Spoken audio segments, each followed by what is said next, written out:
In the summer of 1789, Paris is a city straining under the weight of hunger and fear. Bread, the staple of daily life, costs nearly as much as a worker earns in a day. Bakers' shops open before dawn, only to be mobbed by desperate crowds, mothers clutching coins, fathers clutching knives in case the loaves run out before their turn. In some quarters, ovens lie cold altogether. The wheat stores empty. A city of 600,000 people feels perpetually hungry, its stomach gnawing with the sense that something must break. The air itself seems thick with tension, as though each hot July morning presses the breath from the streets. Unemployment compounds the hunger.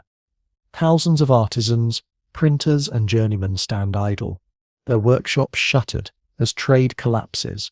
Paris is a place of restless feet, of men lingering on corners without wages, of apprentices turned loose to wander alleys in packs. Coffee houses and taverns brim with talk, loud, heated, suspicious. Pamphlets, smuggled and scribbled, circulate with ferocity, filled with accusations that the king and his court conspire to starve the people into submission. Truth and rumour blur, but in an anxious city, rumour feels as real as fact. The royal court at Versailles seems like another planet, where Paris gnaws at crusts, nobles dance at banquets. The Queen, Marie Antoinette, is mocked as Madame Deficit, accused of bleeding the treasury dry while peasants starve. To the hungry, the lavish gowns, jewels and entertainments are insults sharper than whips. Tales of her supposed extravagance multiply in the telling. Necklaces worth a province, fountains of milk, pastries piled higher than towers. It hardly matters if they are true. In times of scarcity, imagination is enough to make outrage.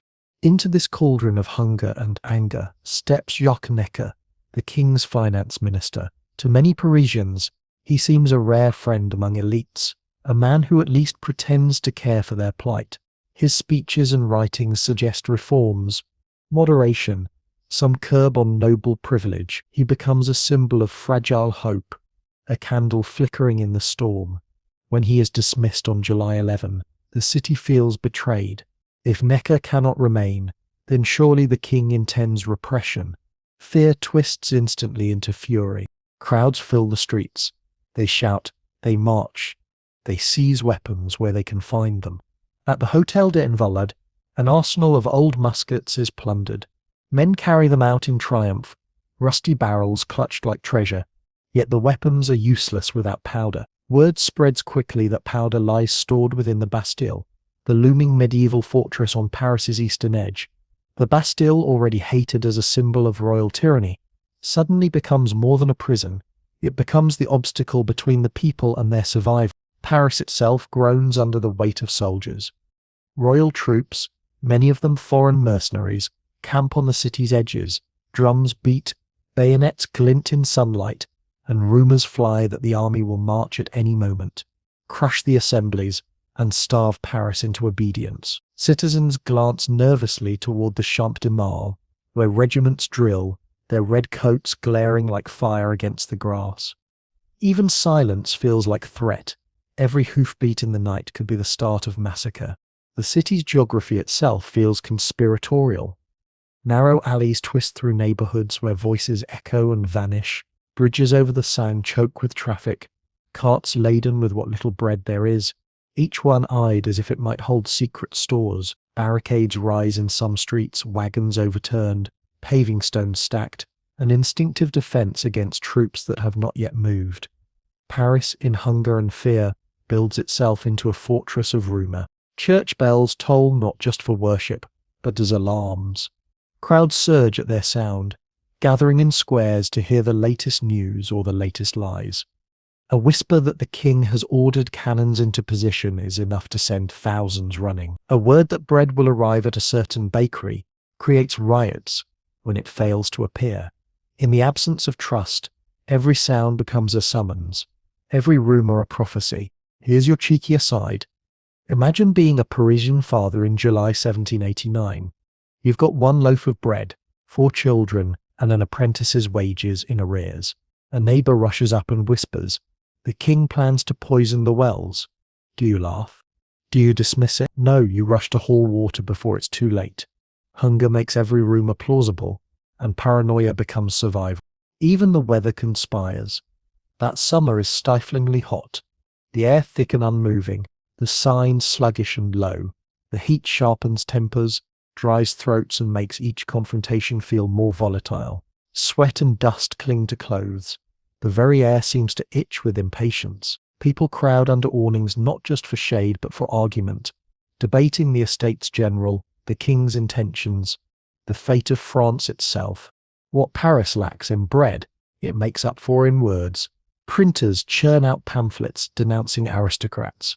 Orators in cafes thunder about liberty, rights, and betrayal. The language of revolution, once abstract, begins to harden into reality. Phrases like le peuple and la nation take on flesh and breath. On every corner, it feels as though history itself is about to erupt. And erupt it does. July 12 brings riots after Necker's dismissal. July 13 brings barricades and frantic searches for arms. By July 14, the city is a powder keg in search of a spark. The Bastille, looming over the Faubourg Saint-Antoine, provides both symbol and target. Its towers, thick with medieval stone, seem almost to sneer at the people below. Inside lie powder, muskets, and the hated mark of royal authority. Outside, a city of hunger and fury gathers its courage. Paris is on edge, its citizens trembling between despair and defiance. They have endured years of hunger, months of broken promises, weeks of rising fear. Now, with the dismissal of Necker, with soldiers at their gates, with rumors of massacre filling their ears, they see no path but action.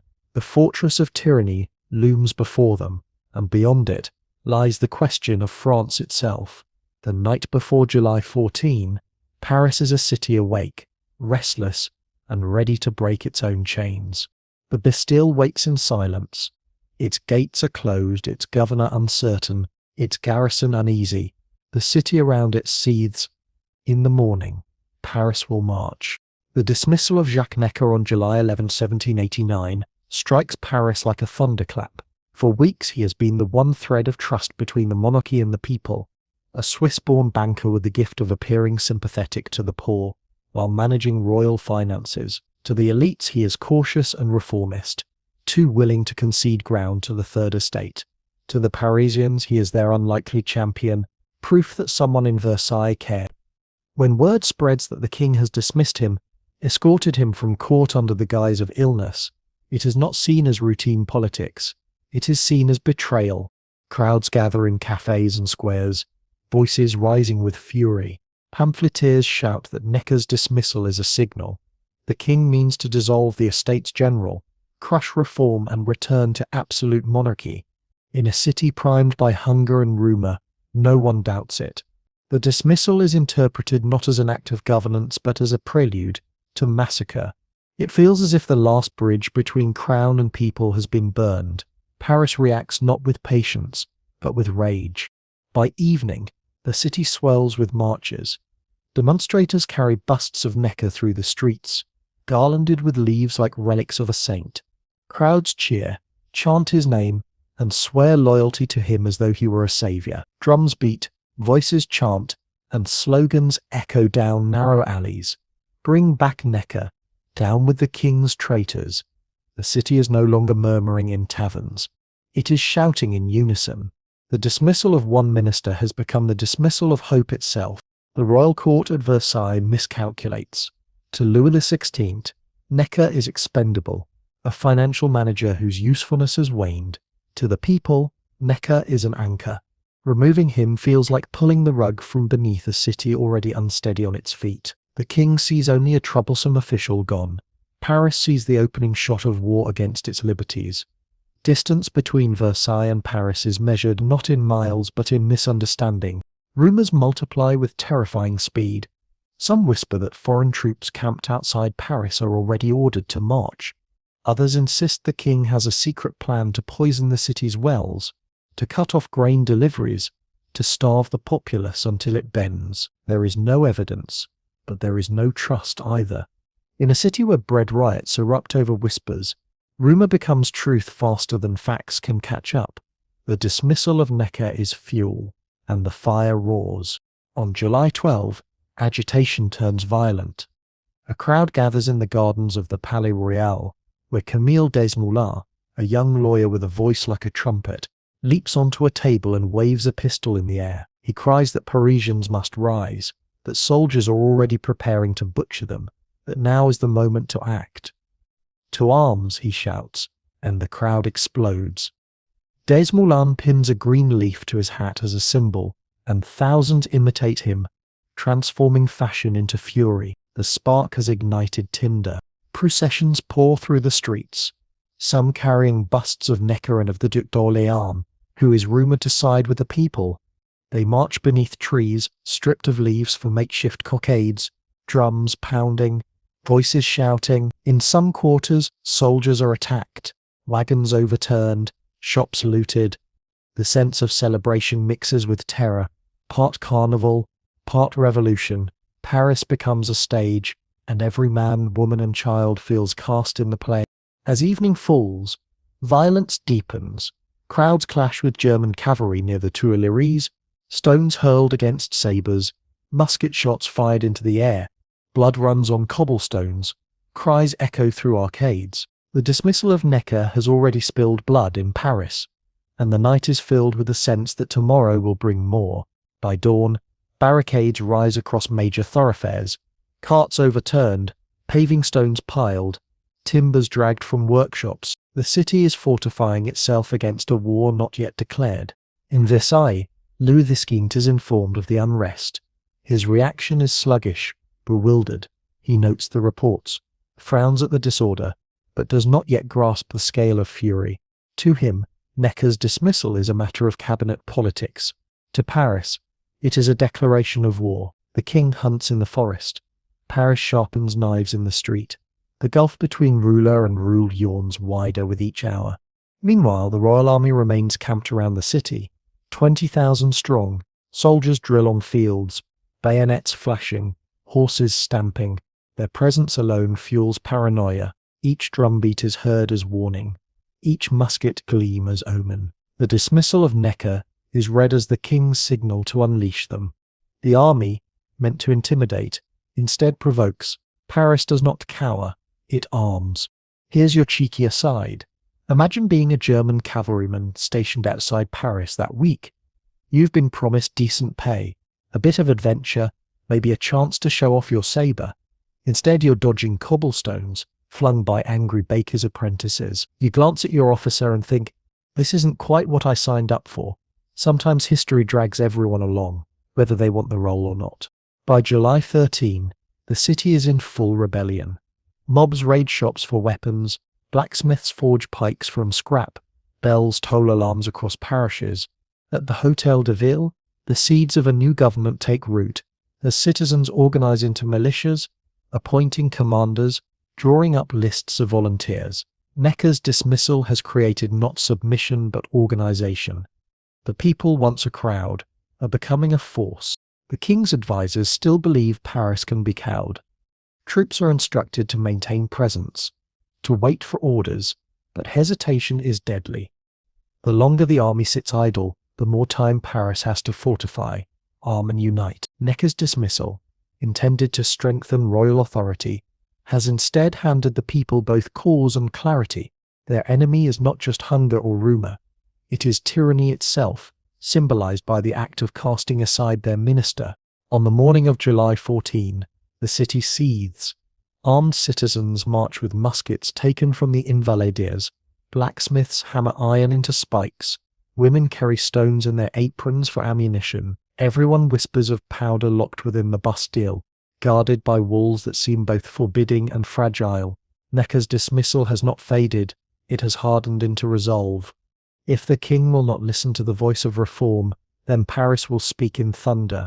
The spark of fear has become a flame of rebellion. In dismissing Necker, Louis XV meant to silence opposition.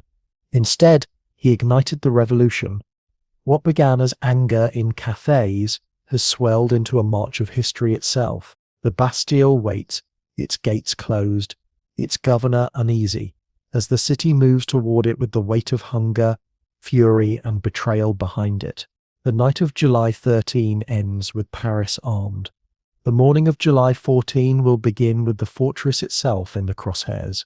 The dawn of July 14th, 1789, breaks over Paris with an atmosphere that feels less like morning and more like the opening of a battlefield. The streets are alive before the sun fully rises, crowded with men and women who no longer think of themselves as subjects but as defenders of their own survival. Bells toll in parishes, not for prayer but as alarms, summoning citizens to arms. Shopkeepers roll open shutters, only to find their goods already claimed for the cause. Iron bars hammered into pikes, kitchen knives lashed to broom handles, muskets slung over shoulders that yesterday carried nothing but bread baskets. Paris is no longer a city of workers and merchants. It has transformed into a city of soldiers. The Hôtel des Invalides becomes the first target. Its armory holds tens of thousands of muskets, guarded by a small detachment of veterans who, sensing the tide of history, offer little resistance. Crowds storm the gates, surging through courtyards, smashing open stores, and carrying away crates of firearms. Muskets are lifted high as trophies, bayonets gleam in the rising sun, and cheers ripple through the city. For a moment, euphoria reigns. Paris is armed, but jubilation turns quickly to frustration. Powder and shot, the lifeblood of these weapons, remain scarce, and everyone knows where it lies within the walls of the Bastille. The fortress looms over the Faubourg Saint-Antoine, a hulking medieval relic with towers of grey stone that seem to sneer at the crowded tenements around it. For decades it has stood as the most despised symbol of royal tyranny, the place where lettres de cachet, royal warrants of imprisonment without trial, sent men to vanish behind its gates. Only a handful of prisoners remain in its cells, yet its reputation overshadows its reality. To Parisians on this morning, it represents not just powder but power, the monarchy's fist, clenched tightly against liberty. Crowds surge through the neighbourhoods, flowing like rivers into a sea. They carry muskets from the Invalides, but also scythes, axes, pistols, even lengths of chain. Women march with baskets of stones, children follow with sticks. Blacksmiths hammer in open workshops, sparks flying as they forge pike heads by the hundreds. Carpenters strip doors from hinges to make shields. The city is an armory, every trade turning its tools into weapons. The Bastille does not face a mob, it faces a mobilized people. In the squares, voices rise to direct the fury. Camille Desmoulins, whose speech at the Palais Royal had fanned the flames, now walks among the crowds, urging unity.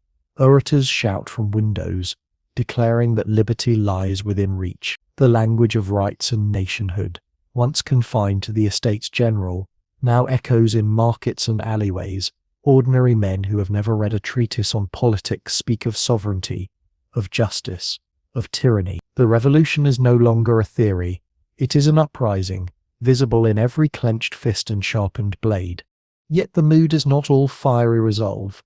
Anxiety gnaws at the edges of courage. Many whisper that the king's troops will sweep in at any moment, crushing them with musket volleys and cavalry charges. The presence of soldiers camped outside Paris remains a shadow over the day. Men glance nervously toward the city gates, fearing the thunder of hooves. But fear, instead of dispersing the crowds, binds them tighter. If death is coming, they reason, better to face it, armed at the Bastille than unarmed in their homes. The Hôtel de Ville becomes a headquarters of sorts.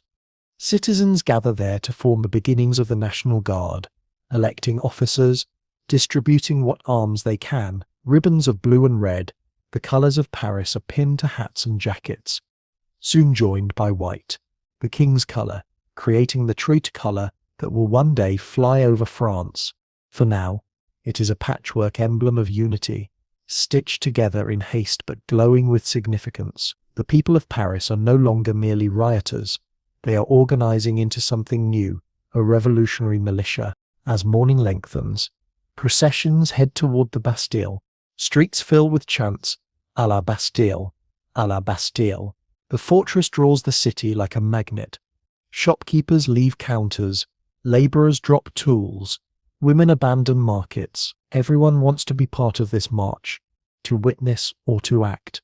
Children scramble onto rooftops for vantage points. Elders limp along, leaning on canes. The Bastille is no longer just a building. It is a stage, and Paris intends to play upon it. The garrison within the Bastille feels the pressure mount. Governor Bernard René de Launay, son of a previous governor, knows his fortress is outdated, but still formidable. He commands a small force around 80 invalid soldiers and 32 Swiss mercenaries. They are professional, disciplined, but they know they are badly outnumbered. From the towers, they watch thousands gather, a tide of humanity armed with fury as much as steel. Their cannon, mounted on ramparts, look down on the streets, but even cannon cannot intimidate a city that has nothing left to lose. Negotiators emerge from the crowd, carrying petitions that demand powder and the lowering of drawbridges. Delaunay hesitates, stalling, unwilling to surrender yet, fearing bloodshed. Hours stretch on, with delegates moving back and forth, the crowd growing restless. Each delay feeds suspicion. Each moment without resolution fuels the sense that treachery is afoot. The people did not come to be patronized. They came to claim powder, and through it, power. Tension crackles like lightning before a storm. Shots ring out, whether fired in panic by soldiers or by impatient Parisians is unclear. Screams erupt, bodies fall, and chaos ignites. Muskets fire from the walls, volleys cut into the crowd, and the square before the Bastille becomes a battlefield. Smoke fills the air, acrid and choking, mingling with the cries of the wounded. What had been a protest becomes war. The people do not retreat. Cannon, dragged from the Invalides, are wheeled into place by sheer muscle, iron rumbling over cobblestones. They are aimed at the fortress gates, fired with thunderous blasts that rattle the medieval stones. Men hack at drawbridges with axes. Women haul buckets of water to douse fires. Children carry powder horns scavenged from fallen bodies. It is not an orderly army but a determined one, and determination proves stronger than stone. The assault rages for hours. Each time the fortress fires, it kills. Each time the crowd surges, it grows. Delaunay sends envoys pleading for ceasefire, but they are drowned out by cannon fire and shouts. The governor wavers between duty and despair, knowing he cannot hold, knowing surrender may mean his death. The defenders fight on, but their morale ebbs as the tide of humanity swells. The Bastille, once the symbol of royal power, begins to tremble. By late afternoon, smoke hangs thick over Paris. The Bastille's walls are scorched, its gates battered, its garrison weary. Outside, the crowd is unbroken, bloodied but unyielding. In the streets, the chants continue, louder, fiercer. À la Bastille. Down with tyranny.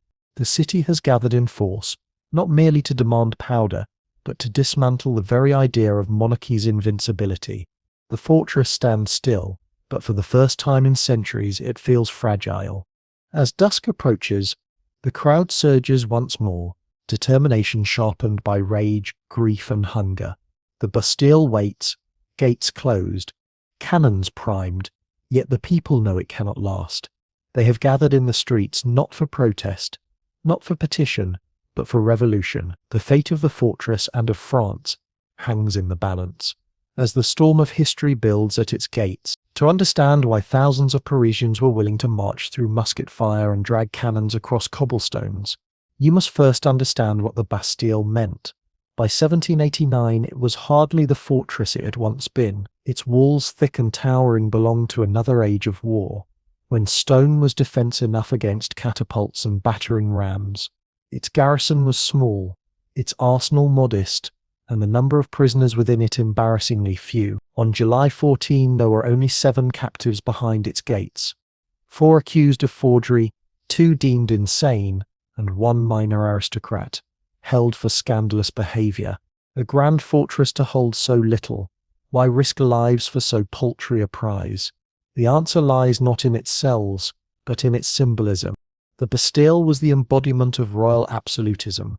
For generations, French kings had used it as a dumping ground for those they wished silenced. A lettre de cachet, a royal warrant signed by the king's hand, was all it took to vanish a man into its dungeons. Without trial, without explanation, sometimes for years. Philosophers like Voltaire had been confined within its walls. Families lived in fear of its power. Enemies of the court dreaded its shadow. The Bastille was not just stone and mortar, it was fear, crystallized into towers. Its reputation had grown darker as Enlightenment ideals spread. In a century of debates about liberty and rights, the Bastille was the perfect villain. It stood as the blunt contradiction to every promise of justice. In pamphlets, it was painted as a place of horror, filled with chains, torture devices, and skeletons in cells. The reality was more mundane. Most prisoners had comfortable rooms, meals, even servants, but perception mattered more than fact. To the Parisian imagination, the Bastille was tyranny itself. By July 1789, the fortress also carried practical weight. Rumours swirled that inside its walls lay barrels of gunpowder and shot, exactly what the newly armed citizens lacked. After seizing muskets from the Invalides, they needed powder to make them lethal. Powder meant resistance. Resistance meant survival. Thus the Bastille represented both past oppression and present necessity. To seize it was to strike at tyranny and to arm revolution in a single blow. The fortress's location heightened its significance. Looming at the eastern edge of Paris, it watched over the Faubourg Saint-Antoine, one of the city's most populous and restless neighborhoods. Narrow streets and crowded workshops surrounded it, filled with artisans, printers, and laborers. They had lived for years under its shadow, cursing its towers as they trudged past.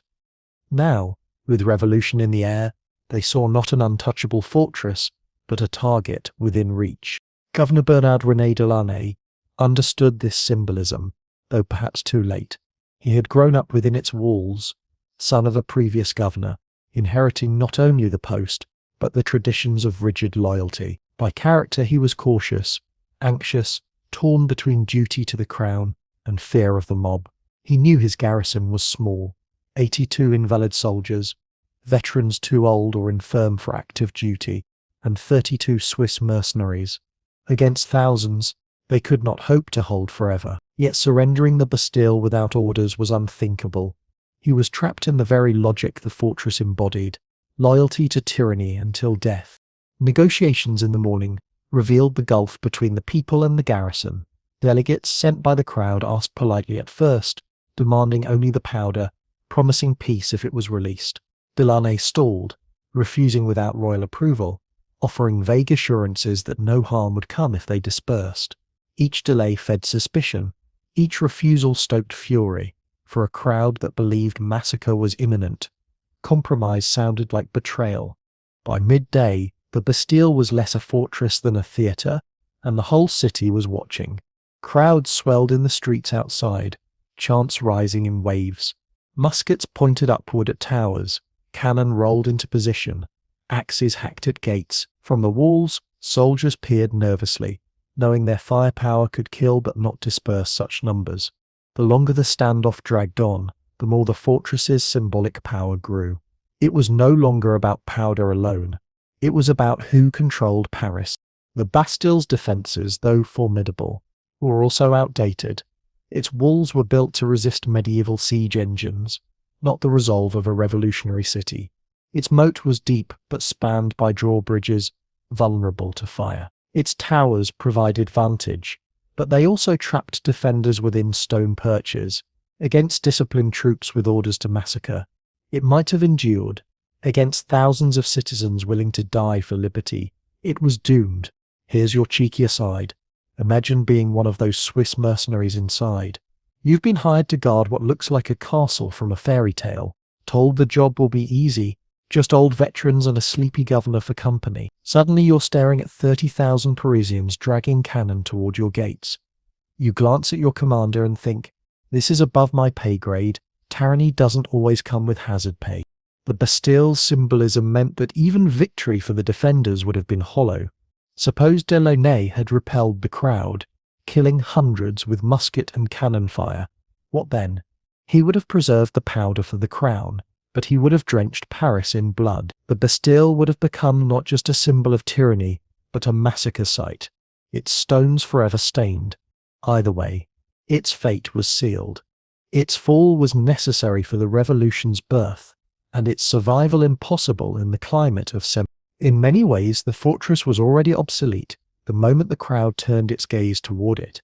It did not matter that only 7 prisoners languished inside. It did not matter that its garrison was weak, that its cannons were few, that its walls could no longer stand against modern artillery. What mattered was the idea of it. The idea of kings locking away men without trial, of fear ruling instead of justice. To tear down the Bastille was to tear down that idea. As the afternoon sun beat on its stones, the Bastille stood as the last visible relic of monarchy's absolute power. In Versailles, Louis XVI still imagined his authority intact. In Paris, thousands were about to prove him wrong. They did not march to the fortress for mere powder. They marched to topple the image of tyranny itself. The Bastille mattered because France had changed. A fortress that once cowed a city had become the city's target. The people no longer feared its gates. They demanded they be opened, and when they did, the revolution would no longer be a whisper in assemblies or a cry in cafes. It would be written in smoke, blood, and stone. The Bastille, for all its towering walls and thick stone, was never designed to withstand the kind of fury Paris prepared to unleash on July 14, 1789. Its power lay not in modern artillery or vast numbers of soldiers, but in its aura, its ability to terrify. Yet when thousands of armed citizens pressed toward its gates, fear shifted from the people outside to the garrison within. Governor Bernard René Delimay looked over his defences and saw not strength but fragility. Delaunay had been born into the Bastille, literally within its walls. His father had been governor before him, and he inherited not just the post, but its burdens, duty to the king, suspicion of the people, and the thankless role of maintaining a fortress everyone despised. He was no monster, no cartoon tyrant. He was cautious, anxious, and on that July morning, deeply uncertain. The governor commanded fewer than 20 men, about 82 invalid soldiers, veterans too old or crippled for field service, and 32 Swiss mercenaries hired for their discipline. Against thousands of Parisians, it was a pitiful force.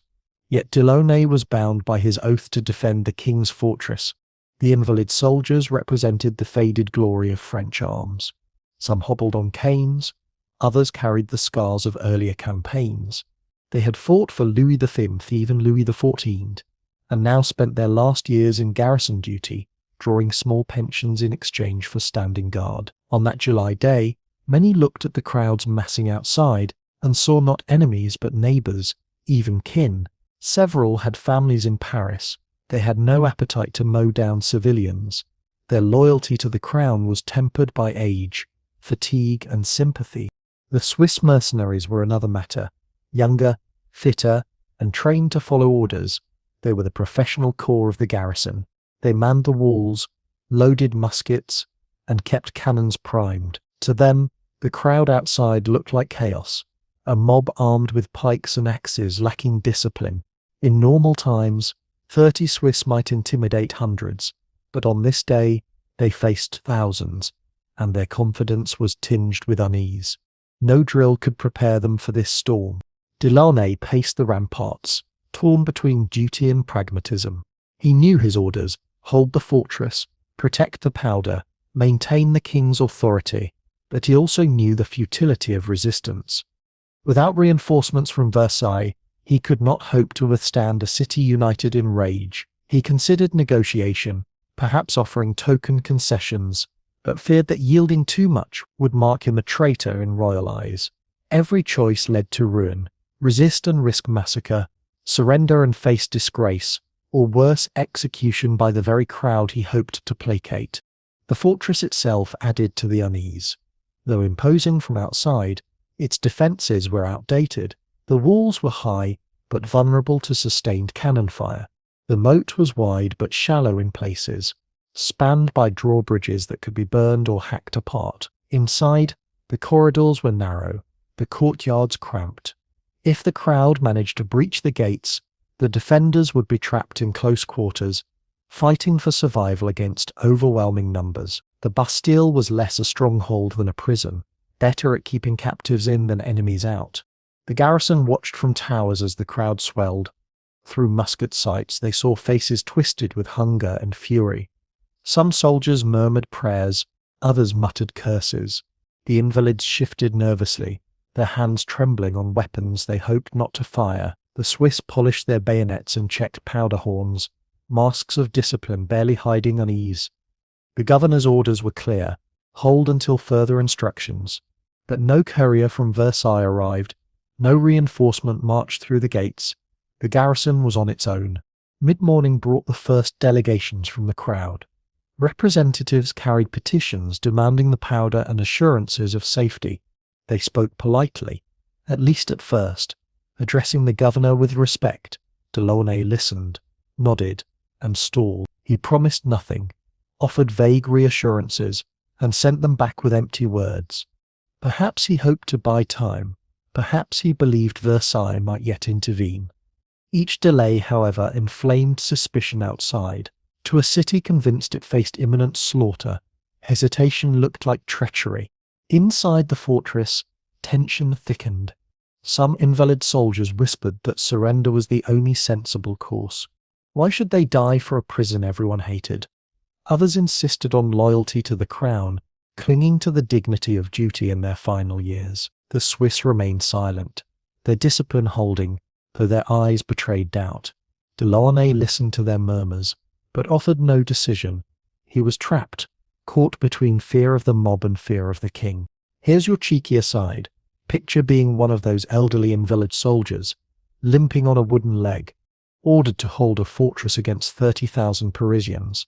You'd likely mutter, "I signed up for a pension, not to be target practice." Loyalty is noble, but nobility doesn't stop musket balls.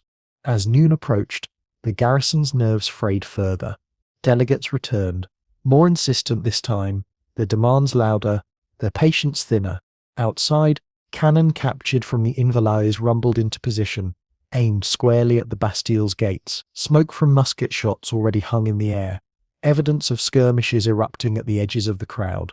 Delaunay's choices dwindled: fire on the people and provoke slaughter, or yield and risk his own life. Either way, the fortress was no longer a place of safety. It was a powder keg, waiting for a spark. The defenders prepared for battle despite their doubts. Muskets were loaded, cannons primed, drawbridges raised, buckets of water were stationed against fire, powder magazines secured against explosion. Delaunay gave orders with a voice that betrayed strain, each command an attempt to project control he no longer felt. His men obeyed, but half-heartedly, their eyes drifting toward the crowds outside, toward wives and children who might even be among them. The fortress that had once symbolized royal might now felt like a prison for its defenders, trapped within their own walls. They waited as the tide of revolution rose higher. The garrison knew it could not hold forever. The only question was, how many would die before the gates fell? By early afternoon, the Bastille was no longer just a fortress. It was a crucible. Within, fewer than 120 men wrestled with fear, loyalty, and conscience. Outside, tens of thousands clamoured for powder, for liberty, for justice. Between them stood walls that seemed to grow thinner with every passing hour. The garrison had been tasked to defend the king's authority, but the king was absent, and authority was crumbling in the streets. The men within the Bastille were not villains. They were veterans, mercenaries, and bureaucrats, caught in a storm larger than themselves. Some would die, some would desert, some would survive only to face judgment from a city that no longer believed in mercy. They had been given a fortress to hold, but the fortress itself had become obsolete. History was battering at the gates, and no musket, no cannon, no oath could stop it. As the afternoon sun baked the stones, the garrison braced for what they knew was coming. The crowd outside had lost patience, the negotiations had failed, and the first shots had already rung out. The governor clutched his keys, his mind racing with choices that all seemed fatal. Above him, the towers loomed like gravestones. Below, the moat shimmered like a trap. Inside, the soldiers shifted uneasily, knowing the storm was about to break. The Bastille's defenders had been tasked with guarding tyranny's last fortress. Instead, they had become its prisoners. The morning of July 14, bleeds slowly into afternoon, and with every passing hour, the crowd outside the Bastille grows more restless. At first there is a sense of ceremony, almost a strange politeness in the air. Delegations of citizens, many of them respectable tradesmen or members of the newly formed militia, march to the fortress gates with written petitions. They are not yet demanding the fall of the Bastille itself. What they want is simple, or so it seems. The powder stored within its cellars, desperately needed to make the muskets seized at the Invalides usable. Powder for defence, they argue, not for rebellion. Powder for Paris, not against the king. Governor Bernard René de Launay greets these delegates with a stiff unease. He is no master diplomat. Born into the Bastille's walls, son of its previous governor, his life has been steeped in stone discipline and duty. Now, with the fate of his fortress at stake, he finds himself fumbling through talks with civilians who shout of liberty and justice, words alien to his command. He offers civility but no concessions, listening with downcast eyes, responding with evasions. He insists that he cannot release powder without royal orders. He knows those orders will not come. The negotiators return to the crowd, their empty hands received with suspicion. The Parisians mutter that Delaunay is stalling, that while he feigns diplomacy he secretly signals for reinforcements. Each delay deepens paranoia. In truth, no help is coming from Versailles.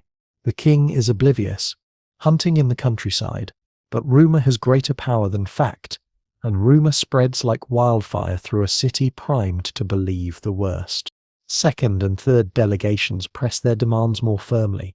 They insist that the governor lower the drawbridges, allow representatives inside, and hand over the powder under the authority of the people of Paris. Delaunay refuses.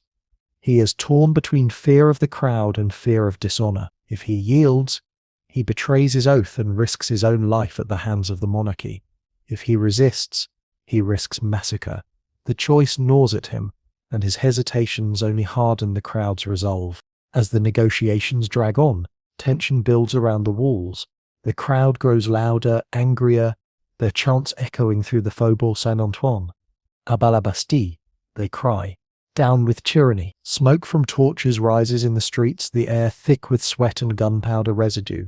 What had begun as demands for powder now begins to sound like a demand for justice itself. The fortress is no longer simply a storehouse of arms. It is the hated emblem of centuries of arbitrary imprisonment. Inside, Delaunay senses the shift. He sends envoys of his own, hoping to negotiate some compromise, perhaps even safe passage for his men if surrender becomes necessary. But each envoy is swallowed by the noise of the crowd, their words drowned out by jeers and suspicion. The dialogue that might have preserved peace collapses under the weight of distrust.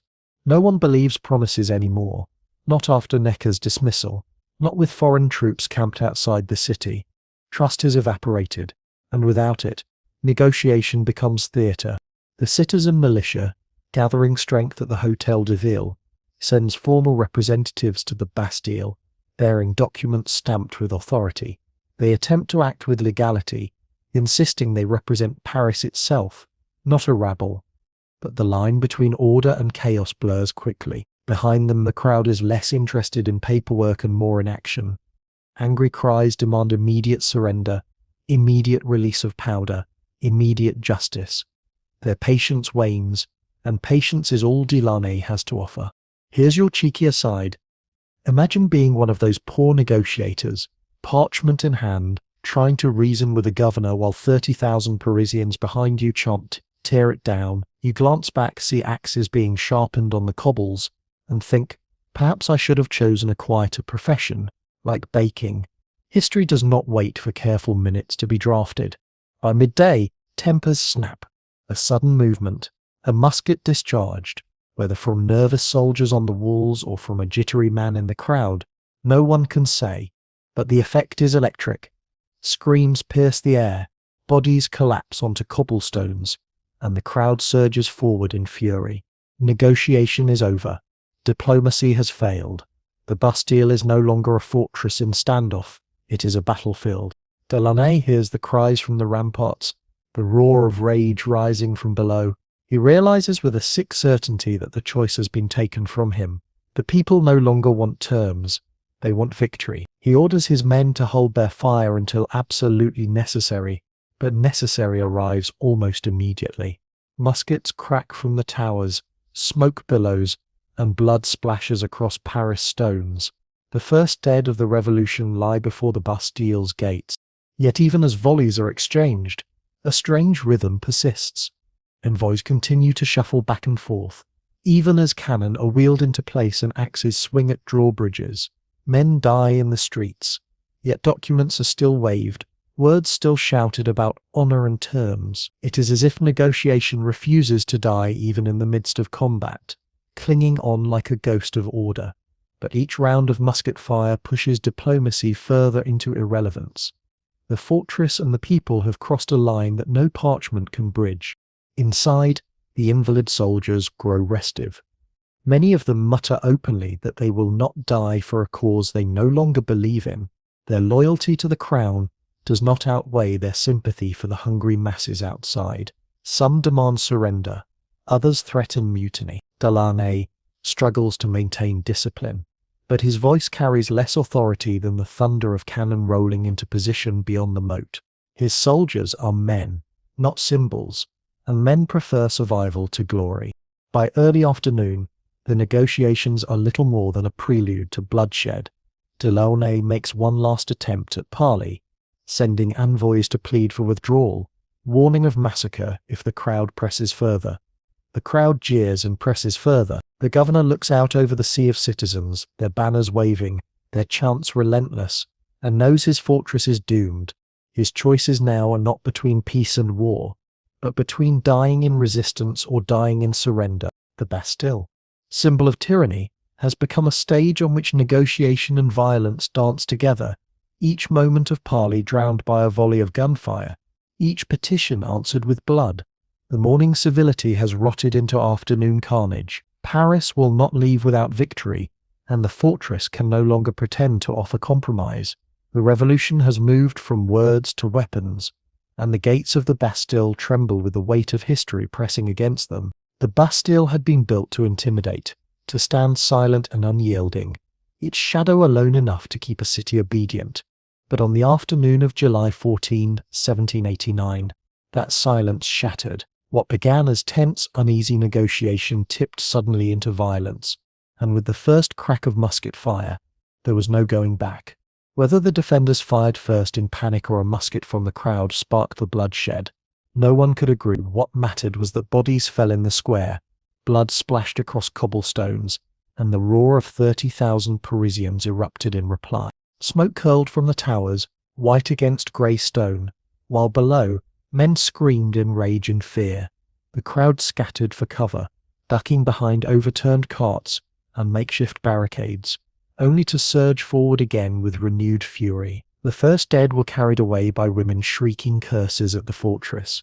Children, too young to wield muskets, hurled stones at the walls with small, furious hands. The Bastille had fired upon the people, and now the people would not stop until its gates lay broken. Inside the fortress, the defenders braced themselves for retaliation.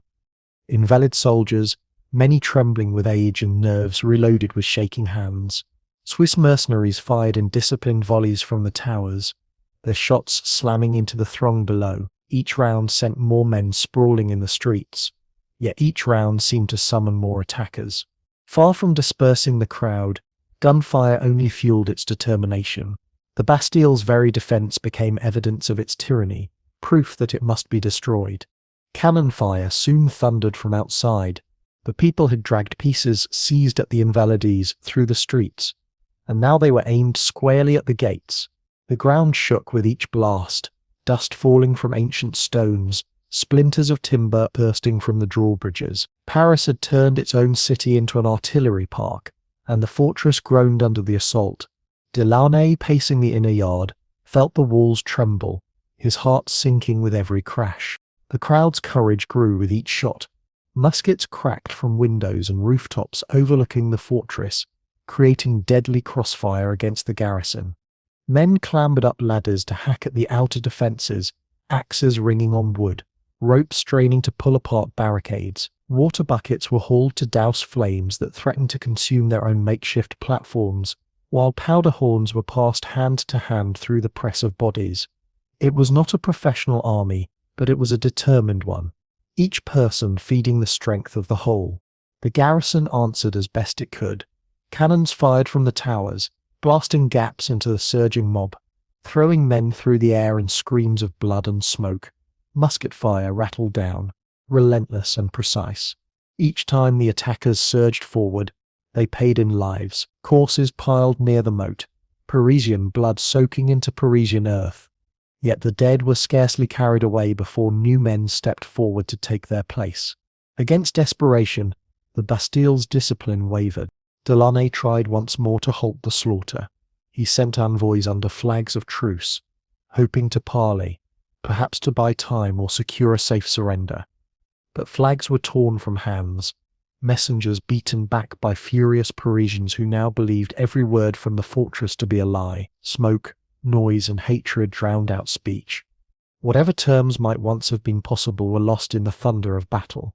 By mid-afternoon, the square before the Bastille was a hellscape, cobblestones slick with blood, the air suffocating with gunpowder, cannon smoke blotting the sun. Men staggered wounded through the crowd, some dragged by wives or children, others left to die where they fell. The cries of "À bas la Bastille" rang out even louder, voices breaking with grief and rage. No longer was this about powder alone. The fortress had killed their brothers, their fathers, their sons. Now its stones themselves were the enemy. Inside, morale cracked.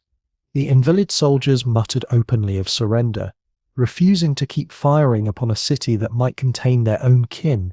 The Swiss held their discipline, but their numbers were too few. Ammunition dwindled, water supplies ran low, and the fortress felt less like a stronghold and more like a trap. Each cannon blast from outside rattled the windows, shaking dust from rafters, echoing in men's bones. The Bastille was groaning like a dying beast, and its defenders knew it. Here's your cheeky aside. Imagine being one of those Swiss mercenaries on the wall, paid a modest wage to guard a fortress you barely care about. You glance down at thousands of Parisians hurling everything they can find, cannonballs included, and think, so this is how I spend Bastille Day. Sometimes history doesn't pay hazard bonuses. The crowd's persistence was astonishing. They fought for hours under musket fire, scaling ladders, dragging cannon, battering gates. Women ferried powder and bandages, children fetched water, old men swung hammers alongside youths. This was no riot to be dispersed. It was a city rising as one, determined to see stone crumble. Each casualty seemed to harden resolve, as though every death added weight to the demand for victory. As evening shadows lengthened, the drawbridges sagged under repeated blows. Flames licked timbers, smoke seeped through cracks. The garrison, exhausted, wounded, and fearful, realized the crowd would never relent. Delaunay himself began to waver, torn between pride, loyalty, and the crushing weight of inevitability. The Bastille was bleeding, and with it, the authority of monarchy itself. The first shots had changed everything. Negotiation was no longer possible. Mercy was no longer trusted. The fortress had fired upon its people, and that bond of fear had been broken. For centuries, the Bastille had kept Paris in line through intimidation, but intimidation only works until the day it is challenged. On July 14, 1789, that day had come. The first shots fired had not scattered the people. They had united them, and with every musket crack, every cannon blast, every scream on cobblestone, the crowd grew more certain of its destiny. The Bastille would fall. Not tomorrow, not next week, tonight. The thunder of the first shots had broken the last thread of restraint, and by mid-afternoon the assault on the Bastille grew into a frenzy. The people of Paris were no longer cautious petitioners, but warriors. And though their weapons were mismatched and their formations chaotic, their determination gave them a terrifying rhythm. With every volley fired from the towers, the crowd surged forward again, driven by hunger, anger, and the certainty that history itself demanded victory. Cannon dragged from the Invalides, rolled into place, their wheels screeching against cobblestones. Blacksmiths and carpenters who had fashioned pikes that morning now hammered nails into crude grape shot, stuffing barrels with scrap iron to blast through the gates. Each shot shook the ground, showering chips of stone and splinters of timber into the moat. The air stank of sulphur and charred wood, smoke curling upward in thick veils that obscured the fortress towers. Paris was choking, but it did not relent. The crowd, numbering in the tens of thousands, attacked with everything they had. Men fired muskets from behind, overturned carts. Women carried water to cool gun barrels and cloths to bind wounds. Children ran errands, ferrying powder horns and stones when ladders proved too short to scale the walls. Ropes were tied to hooks and hurled upward. The Bastille seemed unassailable, yet each attempt made it feel less immortal. The people had discovered the fortress bled stone like flesh. Inside, the defenders clung grimly to their posts. The Swiss mercenaries fired with precision, their volleys cutting into the press of men below. The invalid soldiers, less steady, reloaded slowly, their hands trembling. Powder was rationed, water barrels drained, and fatigue gnawed at every limb. Governor Delaunay barked orders, pacing the courtyards, but his voice was drowned out by the roar of cannon and the screams beyond the walls. Even within the Bastille, fear seeped like smoke, filling every chamber. The outer defences groaned under the attack. Drawbridges, hammered by cannon shot and hacked with axes, sagged on their chains. Flames licked timbers where torches had been hurled. The crowd, undeterred by musket fire, pressed forward again and again, dragging logs to use as battering rams, piling debris into the moat, climbing over corpses to reach the gates. It was less a battle than a siege condensed into hours, a storm of humanity battering against tyranny's last wall. In the neighbourhood surrounding the fortress, balconies and rooftops became firing platforms. Musketeers perched above poured fire into loopholes and towers, pinning down defenders and returning bullet for bullet. Women leaned out of windows to hurl stones and tiles. Children shouted warnings of troop movements. The entire district fought, as if every household had become a soldier in the revolution. The Faubourg Saint-Antoine was not a mere backdrop, it was an army in itself. Delaunay attempted another parley, raising a white flag above the walls. For a moment the fire slackened, and representatives pushed forward to hear terms. The governor offered to surrender the powder, but begged for safe passage for his garrison. The envoys returned to the crowd, but suspicion poisoned every word. Some shouted that it was a trick, that Delaunay was only buying time to blow up the powder stores and bury them all in rubble. Others roared that no mercy should be given after so much blood. Trust had long since died, only rage remained. The assault resumed with renewed fury. Cannons blasted the gates, smoke poured across the moat, and the crowd surged forward with cries of Liberté and à bas la Bastille. Each cry seemed to strike harder than iron, each step forward proof that the fortress was losing its aura. Stone by stone, shot by shot, the myth of royal invincibility crumbled. Here's your cheeky aside. Imagine being a tired apprentice carpenter in the crowd, covered in soot, firing a musket that jams half the time. You look up at the massive towers and think, if this is tyranny's great fortress, it's surprisingly flammable. The revolution may have lacked discipline, but it had plenty of gallows humour. By late afternoon, exhaustion gripped both sides, yet the fight only grew wilder. Defenders staggered on walls, firing blindly through smoke. Attackers clawed at gates with bare hands, swarming over splintered timbers. The Bastille had been designed to cow Paris into obedience, but now it was Paris itself, fierce and hungry, that cowed the Bastille. Every roar of cannon felt less like a weapon of defence than a cry of despair. Inside, powder magazines loomed as a final dreadful option. Delaunay reportedly muttered about blowing the fortress sky high rather than letting it fall. He paced the inner yard, clutching keys, his face pale with indecision. His officers whispered of mutiny, his invalid soldiers begged for mercy, and the Swiss muttered in grim silence. The fortress was no longer united, it was unravelling. Outside, the crowd sensed the weakness. The chants grew louder, more insistent, echoing across rooftops and down alleys. Every man killed seemed to summon 10 more. Every injury hardened the resolve of survivors. They had come first for powder, but now they came for vengeance. The Bastille had fired upon the people. The people demanded its destruction. As evening shadows crept across the city, the gates buckled under cannon fire. The chains of drawbridges rattled loose. Timbers cracked. Flames licked higher. The fortress that had loomed for centuries over Paris seemed, in those moments, mortal. Its aura of fear dissolved, and in its place rose the defiance of a city that refused to bow. The assault had begun in hesitation, with negotiations and demands. By the close of day, hesitation was gone. The Bastille was under siege, and both its fate and that of France hung upon the battering rhythm of cannon fire and the unyielding cries of liberty. By the time the afternoon sun reached its zenith, the Bastille was shrouded in smoke.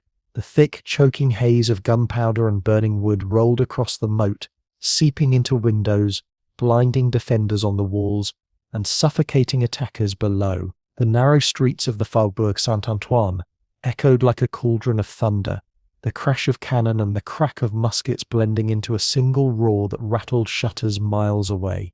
It was no longer a measured assault. It was chaos unchained, a storm in stone and flesh. The drawbridge at the outer gate had become the focus of the fight. Every few minutes, Parisian cannon hurled iron into it, splintering timbers and loosening chains. Men rushed forward to hack at what remained with axes, only to be cut down by musket volleys from above. When the dead collapsed into the moat, their comrades used their bodies as footing to push forward again. The bridge became a grotesque altar of sacrifice, each blow of axe or ram delivered with the fury of grief. Fires erupted where torches had been thrown, their flames licking at wooden structures that jutted from the old walls. Smoke twisted upward, stinging eyes and lungs, mixing with the sulphur stench of powder. Women on rooftops hurled tiles into the fortress, their shrieks mingling with the cries of men below. Children darted between barricades carrying powder horns, their small hands trembling as they handed cartridges to fighters. Paris itself seemed to be throwing every soul it had into the struggle, from grey-haired veterans to barefoot apprentices. Inside, the defenders stumbled through a nightmare. The invalid soldiers, already wavering, coughed and choked in the smoke, their discipline eroded by exhaustion. Swiss mercenaries tried to hold their posts, firing in crisp volleys, but their lines frayed under the relentless pressure. Powder stores dwindled. Buckets of water tipped over in haste left courtyards slick and treacherous. Governor Delaunay rushed from tower to tower, shouting orders drowned in the din, his face pale beneath the grime of soot. Each step echoed like desperation. The outer drawbridge collapsed with a groan that seemed to shake the city. Cheers erupted from the crowd as planks and chains splashed into the moat. Yet the inner gate remained intact, another wall of timber and iron barring their path. Cannon fire pounded it relentlessly, iron balls hammering echoes through the Bastille's very bones. Each strike sent dust raining from ancient stones, each tremor convincing both sides that the fortress could not hold forever. Rumors swept through the crowd like sparks. Some shouted that the governor planned to ignite the powder stores and blow them all sky high. Others claimed reinforcements from Versailles were already marching to slaughter them. Whether true or false, the effect was the same. Panic surged, then hardened into rage. Better to die storming the Bastille than to be massacred in waiting. The fury of rumor proved more explosive than powder itself. The fighting surged in waves. When cannon fire slackened, mobs rushed the gate, hacking with axes and ramming with logs.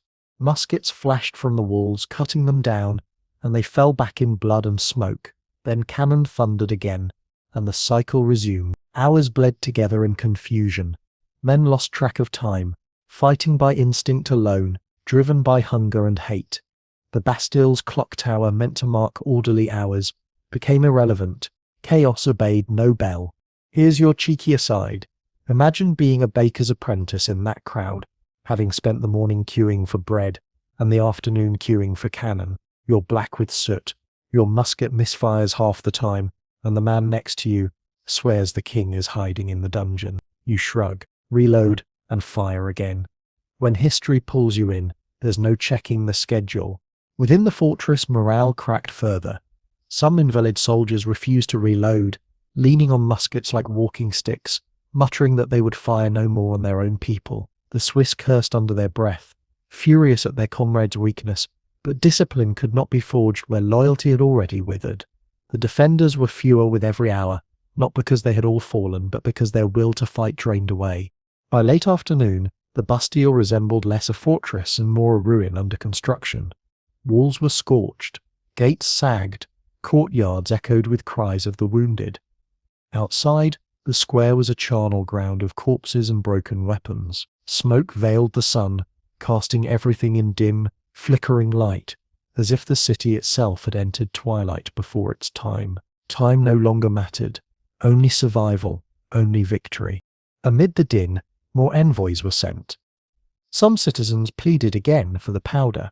Some defenders begged to negotiate, but messengers were swallowed in the tumult, their words drowned by musketry. Even as flags of truce appeared, shots rang out. Even as hands were raised in peace, cannon blasted the gates. Diplomacy could not breathe in the suffocating chaos. The narrow streets around the Bastille grew clogged with wounded men, dragged from the fight, their moans echoing beneath shouted orders. Makeshift surgeons hacked off limbs on doorsteps, their knives red, their hands trembling. Women tore linen into bandages. Children fetched water from foul wells. Priests muttered last rites amid the screams. The revolution was being written, not just in proclamations, but in torn flesh and shattered bone. Still the people surged forward. For every man who fell, another stepped up. For every musket fired from the towers, a dozen answered from the streets. Cannon fire boomed. Chants of "À bas la Bastille" rose louder, and the fortress trembled under the weight of defiance. Hours had passed since the first shots, but fatigue only sharpened determination. The people no longer wanted powder alone. They wanted the fortress itself, pulled down stone by stone. Inside, Delaney faced choices that grew narrower with each moment.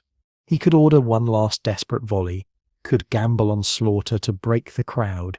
He could ignite the powder and bury all beneath rubble. Or he could open the gates and beg for mercy from a mob that screamed for blood. Each option was death, whether swift or slow. He clutched the keys to the Bastille and felt their weight heavier than iron. As twilight crept over Paris, chaos had become the only constant. The Bastille, once feared as the unshakable arm of tyranny, now quivered under the blows of its own people. Smoke veiled its towers, fire scorched its gates, and cries of liberty shook its stones. Hours of chaos had transformed it from a fortress into a graveyard, and still the fight was not done. By the time the long afternoon bled into evening, the defenders of the Bastille were not the same men who had raised their muskets that morning. Smoke, fire, and the endless roar of cannon had worn them thin, gnawed their nerves down to shreds. The invalid soldiers, those grey-haired veterans meant to serve out their twilight years on garrison duty, leaned against the walls with hollow eyes, their bodies trembling more from despair than from the recoil of muskets. Many of them had stopped firing altogether, muttering that they would kill no more of their own countrymen. The Swiss mercenaries still fought with discipline, their volleys more precise, their bayonets fixed, but even they were faltering. Ammunition was nearly exhausted. Powder barrels light and every volley drained not just cartridges but morale. Looking down into the sea of citizens, men, women, even children, they began to wonder if loyalty to pay outweighed the certainty of being butchered when the gates fell. Professional pride could not silence the pounding realization that they were hopelessly outnumbered. Governor Bernard René Delaunay paced like a man trapped inside his own nightmare. His uniform was stained with sweat and powder, his voice hoarse from shouting orders no one wanted to follow. He considered his options again and again, none of them viable. He could resist to the last and sacrifice his men for a king who had abandoned him. He could surrender and risk the wrath of the mob, knowing mercy was a word seldom spoken in revolutions. He could ignite the powder magazines and drag Paris down with him in a blaze, but that thought chilled even him, for it meant murdering thousands of innocents. Duty wrestled with despair, and neither offered a path forward. Inside the fortress, the courtyards and passages were filled with fear. Some soldiers argued openly, invalids against Swiss, men shouting for surrender, others cursing them as cowards. A few threatened mutiny, swearing they would open the gates themselves before they slaughtered more citizens. Delaunay tried to reassert control, but the fortress was no longer an instrument of order. It was a prison for its garrison, as much as it had been for its captives. Outside, the pressure only grew. Cannon continued to pound the gates, each strike shaking the ancient timbers loose. The crowd, though blooded and exhausted, roared louder with every breach, chanting "Liberté," as if the very word could shatter stone. Each death in the square deepened their fury. Each volley from the walls hardened their conviction. For the people, surrender was no longer enough. They wanted victory, proof that tyranny itself could be toppled. The defenders could feel the change. Muskets fired from the crowd no longer wavered, but came with steady rhythm, as if an army had formed out of the chaos. Ladders pressed against walls. Ropes swung from towers. Fire crackled on timbers. The Bastille's aura of invincibility, once its greatest defense, had dissolved into ash. Even those who manned its towers now doubted the fortress could stand. Some invalids slipped away from their posts, hiding in storerooms, muttering prayers, unwilling to continue. Others shouted down to the crowd that they would not resist any longer, their words swallowed by the din. A few even lowered muskets to the side, firing deliberately wide, unwilling to kill. Morale was not just weakening, it was collapsing, crumbling faster than the gates themselves. Here's your cheeky aside. Imagine being one of those weary invalids, 60 years old, missing half your teeth, stuck on guard duty in a fortress everyone hates. You see 30,000 Parisians screaming for blood and think, you know what, let them have the powder. My pension isn't worth this. History often turns on men who simply decide they're too tired to keep fighting. Delaunay sensed the erosion of loyalty and grew desperate. He issued threats of punishment, shouted that dishonor would follow anyone who faltered, but his words rang hollow. What dishonor could outweigh death at the hands of a furious mob? What punishment could the crown deliver when the crown itself was teetering? His men looked at him with hollow stares, their loyalty not to the king, not to the fortress, but to survival. The Swiss, still dutiful, debated among themselves. Some argued they must hold until the last, that their honor as mercenaries demanded obedience. Others, seeing the hopelessness, whispered of desertion, even surrender. The governor's indecision poisoned them all. Without a clear order, each man drifted between duty and despair, waiting for someone else to break first. Inside the powder magazine, guards stood tense, knowing it represented both salvation and doom. Rumors swirled that Delaunay might ignite it to bury all under rubble. Some soldiers swore they would stop him if he tried, unwilling to murder thousands of innocents. The possibility of mutual destruction hung like smoke in the air, making every breath taste of dread. As daylight began to wane, the fortress's defenders knew they were beaten in spirit, if not yet in body. They looked to their governor, but he had no answers, only weary eyes and trembling hands. The Bastille had once represented the king's unyielding power. Now it represented the king's abandonment. Its walls were strong, but the men inside were broken. The crowd sensed the wavering. Each lull in musket fire felt longer, each cannon volley from the walls weaker. Parisians shouted up promises of safety if the gates were opened, mixing offers of mercy with curses of vengeance. Trust was gone, but the very act of shouting these contradictions revealed that the people knew victory was near. Tyranny was trembling, and the city was about to topple it. In that twilight of nerves, the fortress no longer belonged to the king. It belonged to hesitation, to fear, to men caught in the vice of history. The defenders wavered, their muskets drooping, their eyes searching for a way out, and in that moment of faltering, the Bastille's fate was sealed, not by cannon, not by axes, but by the simple collapse of will. As twilight bled across the Paris skyline, the Bastille groaned like a wounded beast. Its ancient timbers shuddered beneath the pounding of cannon, its walls scorched by fire, its garrison exhausted and fractured. Hours of combat had drained both sides, but the people in the streets, though weary and bloodied, seemed only more determined. Chants of "A bas la Bastille" swelled louder with each lull in the fighting, echoing down alleys and across rooftops. The fortress, once an untouchable symbol of royal power, now looked fragile. its aura of dread unraveling with every splintered beam. Inside, Governor Delinay clutched the fortress keys like talismans of authority rapidly turning to curses. His invalid soldiers were near mutiny, some openly refusing to fire, others begging to surrender before the mob broke through. The Swiss mercenaries still obeyed orders, but their faces betrayed doubt. Their powder was nearly gone, and their comrades' will was evaporating faster than the barrels of water tipped in panic across burning timbers. Delinay had no illusions left. The Bastille could not hold until nightfall. For a final time, he attempted negotiation. A white flag was hoisted above the ramparts, wavering in smoke-filled air. The crowd below hesitated, muskets half lowered, cannon gone silent in curiosity. Delegates stepped forward once more, voices raised against the din. They demanded unconditional surrender, not merely powder but the fortress itself.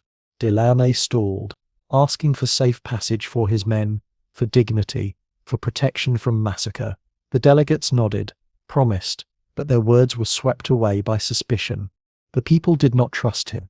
They wanted proof, not pledges. The inner gates rattled as defenders reluctantly lowered one of the drawbridges. Chains groaned, iron hinges shrieked, and with a crash, the wooden span thudded onto the stone causeway. At once a roar erupted from the crowd. Men surged forward, muskets in hand, women and children streaming behind them. The Bastille's threshold, untouchable for centuries, now lay open under their feet. At first the attackers entered cautiously, stepping through smoke-filled archways, eyes darting into shadowed courtyards. They expected ambush, trickery, some last desperate volley. Instead, they found weary invalids laying muskets aside, Swiss mercenaries lowering their weapons, faces pale with exhaustion. A few exchanged nervous words with the citizens, stammering assurances that they would resist no longer. The fortress, once terror's dwelling, yielded with a whimper more than a roar. Yet chaos did not end at surrender. The crowd poured into courtyards, surging like a flood unleashed. Prisoners, those 7 half-forgotten men, were dragged from cells, blinking against the evening light, held aloft as trophies of liberty. Muskets and powder were seized in triumph. Powder barrels rolled across cobbles to cheering voices. The Bastille, for centuries a tomb of freedom, had become a quarry of revolution. Delaunay himself was seized, hands bound, surrounded by furious Parisians, screaming accusations. He protested that he had defended the king's fortress with honour, that he had yielded to spare lives. But his words vanished in the clamour. Dragged into the streets, he became not a governor, but a symbol of tyranny embodied in flesh. Guards tried to protect him, but fists and musket butts rained down. His fate was sealed the moment the gates opened. Inside, confusion reigned. Some of the garrison slipped into the crowd, hiding muskets, disguising themselves as citizens. Others surrendered formally, their weapons stacked, their faces haggard. Many were spared by the people, who, despite rage, showed mercy to those deemed mere pawns. But for officers and leaders, fury was less forgiving. The fortress might have surrendered, but the revolution wanted justice. Here's your cheekier side. Imagine being one of those 7 prisoners, freed from the cells, expecting chains and darkness, only to stumble into a square packed with thousands screaming liberté. You'd rub your eyes, squint at the mob and mutter, well, this escalated quickly. History rarely checks if you're ready before shoving you on stage. The fall of the Bastille rippled outward instantly. Drums beat across the faubourg, bells tolled from churches, shouts echoed through markets. Messengers sprinted toward the Hôtel de Ville, crying that the fortress had fallen. Crowds across Paris erupted in cheers, embracing strangers, waving hats and muskets in jubilation. What had begun as desperation for powder ended as the destruction of a hated symbol. The Bastille was not merely breached, it was conquered. The fortress keys, heavy with iron and history, were seized and carried off like sacred relics. They would later be presented to Lafayette, and eventually cross the Atlantic as gifts to another revolution in America. In that moment, however, they were passed from hand to hand like proof that tyranny itself had been unlocked and cast aside. Every Parisian who touched them felt the weight of centuries lifted. The gates opening did more than free a handful of prisoners or release powder. It marked the irreversible transfer of power. For centuries, the king had held authority in symbols, crowns, palaces, prisons. The Bastille had been his threat in stone, his warning to dissenters. Now it lay open, its gates trampled by the very people it had been built to frighten. The monarchy's aura cracked like its timbers. Paris had claimed sovereignty indeed, not just in word. As night descended, torches flickered over courtyards filled with cheering citizens, smoke still drifting through broken gates. The Bastille stood, its towers intact, but its power gone. It was no longer a fortress, it was a monument to its own defeat. The gates had opened, and with them, the revolution had entered history, never again to be shut out. Governor Bernard René Delaunay had surrendered the Bastille in hopes of mercy, but mercy was in short supply on the evening of July 14, 1789. The crowd that had stormed the fortress was not a calm court of law. It was a city in revolt, its patience burned away by hunger, betrayal, and blood. As the gates opened and the garrison laid down arms, the Parisians turned their eyes toward the man they blamed for every musket volley, every corpse piled before the moat. Delaunay, hands bound and uniform torn, was dragged into the streets of the Faubourg Saint-Antoine, and with him marched the fury of a people who had tasted both victory and loss. He was not without defenders. A handful of citizens, including leaders of the militia and men of the Hôtel de Ville, tried to shield him. They argued he had surrendered to spare lives, that justice could be served in trial, not in rage. But their words met jeers and fists. To most of the crowd, Delaunay was no man. He was the Bastille itself, walking in flesh, a fortress incarnate. For decades Paris had cursed his towers. Now it could spit its curses into his face. Dragged through narrow streets, he staggered under blows from musket butts and stones hurled by children. Women shrieked at him, spitting on his uniform, tearing at his hair. Men shoved him from side to side, forcing him forward while mocking his pleas. He stumbled over cobblestones slick with blood, his face pale with exhaustion. Even if he had defended the fortress with restraint, even if he had yielded before the powder magazine could ignite, none of it mattered. Rage was blind and vengeance deaf. At one point, Delaunay is said to have cried out that he preferred death to further humiliation. Some accounts claim he muttered of blowing himself up earlier, rather than suffer this spectacle. Now, in the midst of the mob, he begged for an end, any end. His words were drowned in the roar of voices demanding his head. For a city that had lost sons and fathers in the storming of the Bastille, only blood could balance the scales. The procession pushed toward the Hôtel de Ville, where city leaders struggled to form authority amid chaos. The plan of the militia captains was to deliver Delaunay there, to hold him under guard, perhaps to interrogate him, perhaps to display him as proof of victory. But the mob was not interested in procedures. In the streets, sovereignty had already shifted. The people no longer looked to officials for sanction. They were their own authority. By the time the procession reached the steps, tempers boiled over. Hands shoved, voices clashed, and in a moment of frenzy, the governor was struck down. Blades flashed, musket butts crashed against skull, and Delaunay crumpled under the weight of fury. He was dragged onto the cobbles, struck again and again until his body no longer moved. His death was less an execution than an explosion, the sudden release of years of pent-up hatred against stone walls and royal decrees. Yet, death was not enough. A butcher's knife was seized, and his head hacked from his body. Carried aloft on a pike, it became the grisly banner of triumph, paraded through the streets as the ultimate proof that the Bastille was not only conquered, but annihilated. Where once kings had marched under fleur-de-lis, Paris now marched under the severed head of tyranny's governor. Shock mingled with celebration, horror with exultation. The revolution had claimed its first great victory. The crowd swarmed through the city, displaying Delaunay's head in markets and squares, voices chanting liberty as though each syllable was sanctified by blood. Children gawked, women wept or cheered. Men touched the pike reverently as if it carried not flesh but the very spirit of freedom. It was brutal, grotesque, but undeniable. In that moment, Paris was no longer a subject city, it was a sovereign force. Here's your cheeky aside. Imagine being a poor Parisian fishmonger that evening, just trying to close your stall, only to see a pike with a governor's head wobble past. You mutter, "So this is liberty then," and decide to keep your opinions to yourself. Revolutions do not always align with polite table manners. For the defenders captured alive, fates were mixed.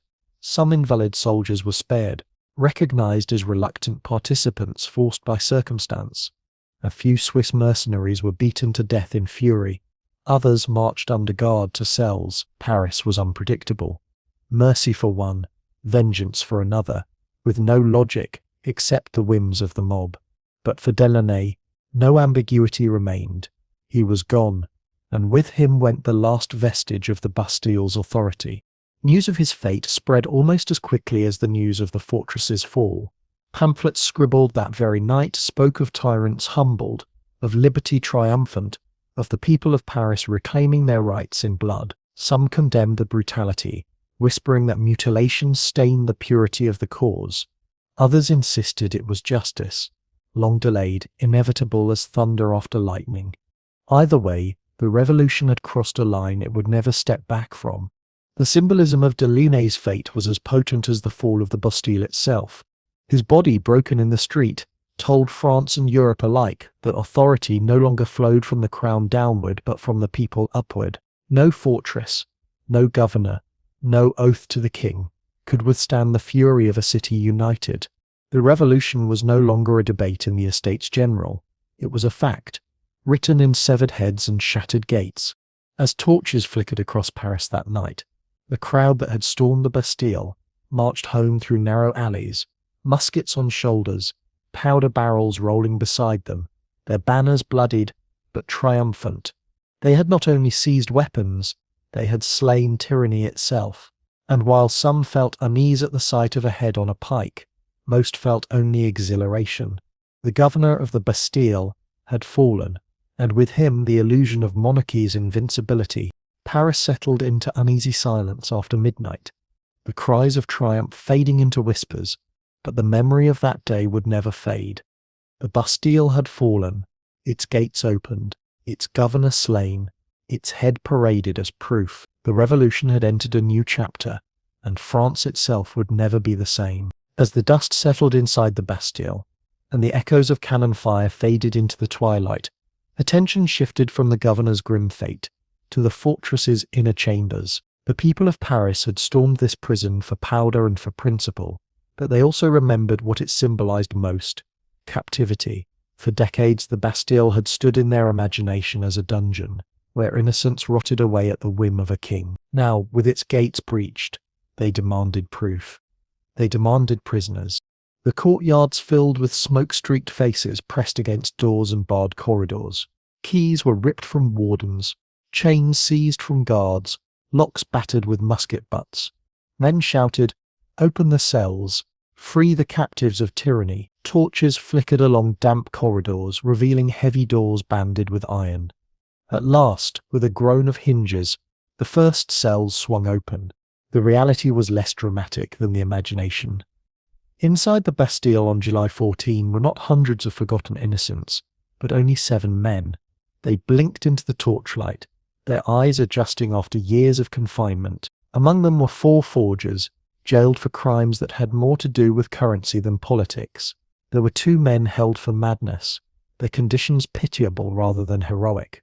And there was 1 minor aristocrat, imprisoned for scandalous family affairs. None were fiery philosophers or martyrs of liberty, yet to the people crowding the halls, they were heroes all the same. The captives were dragged from their cells and carried aloft into the courtyards, where the crowd roared as if Voltaire himself had been resurrected. Women wept, men embraced them, children reached out to touch their garments.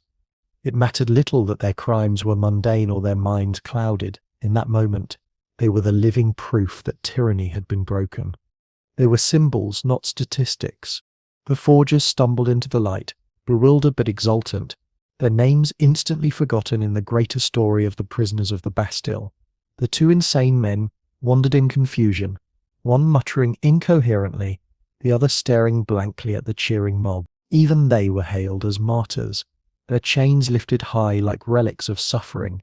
The aristocrat, pale and dishevelled, bowed stiffly to the crowd, suddenly cast from obscurity into the pantheon of revolutionary law. Outside, the square erupted with cheers as the prisoners were paraded through the gates. Musicians struck up hasty tunes, drums rolled, and cries of liberté rang out.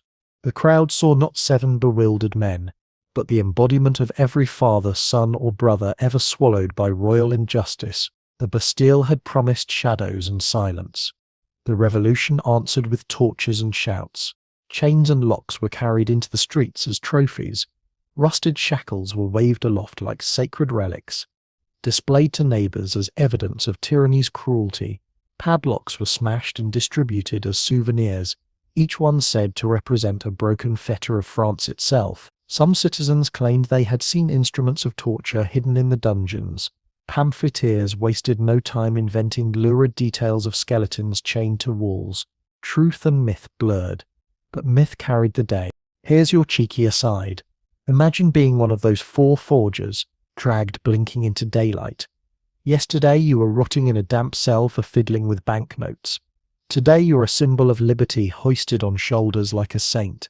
You'd probably think, best counterfeiting job I ever did. History, after all, is generous with its casting choices. The prisoners themselves faded quickly into obscurity, but their release burned itself into memory.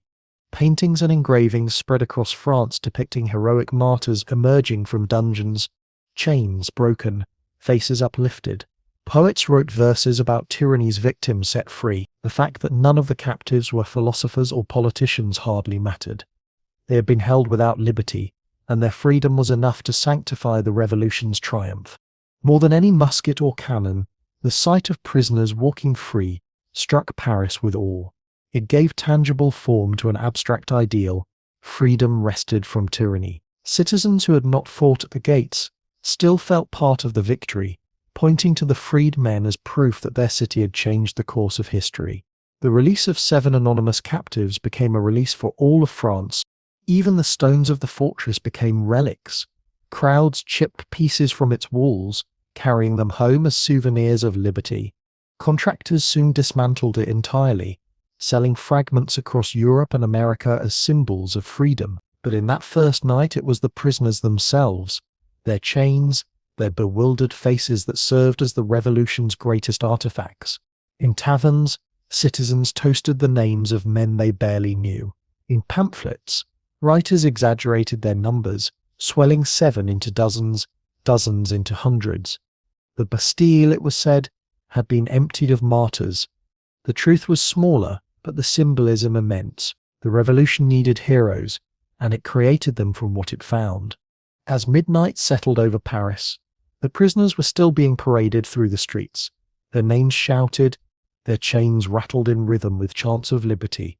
They were exhausted, bewildered, but adored. In the morning, they would slip back into obscurity, their stories drowned in the tidal wave of events. But for that night, they were the embodiment of France's triumph, living proof that tyranny could be defeated. Thus the Bastille's fall was sealed, not just in cannon fire and severed heads, but in opened cells. The release of 7 men, however ordinary, became extraordinary in the eyes of Paris. It gave the revolution flesh and blood, a vision of liberty unchained. And in those torchlit streets, as citizens cheered and prisoners stumbled into freedom, the world saw the first glow of a fire that would consume monarchy itself. The night of July 14, 1789, was not a quiet one. While the Bastille still smouldered and prisoners were paraded through torchlit streets, messengers were already racing into the dark, carrying the story of its fall. Paris itself was a single heartbeat, pounding in rhythm with chants of liberty. But beyond the city walls, towns and villages stirred as rumours swept across the countryside. What had begun as a local uprising was becoming, hour by hour, a national shockwave. In taverns near the city gates, travellers repeated the news with breathless urgency. Some swore they had seen the fortress gates collapse under cannon fire. Others swore that hundreds of prisoners had been freed, chains rattling as they marched into sunlight. Many described Delaunay's severed head wobbling atop a pike, carried through markets as proof of tyranny defeated. The details changed with every retelling, but the meaning was always the same. The people of Paris had destroyed the king's most hated prison. Couriers galloped along the post roads toward Versailles, Lyon, and Rouen. They carried letters hastily written, reports scribbled by revolutionary committees, pamphlets already setting the day into legend. At roadside inns, their horses steaming, they repeated the tale to anyone who would listen. Villagers gasped, priests crossed themselves, soldiers muttered under their breath. The Bastille, fortress of fear, was gone.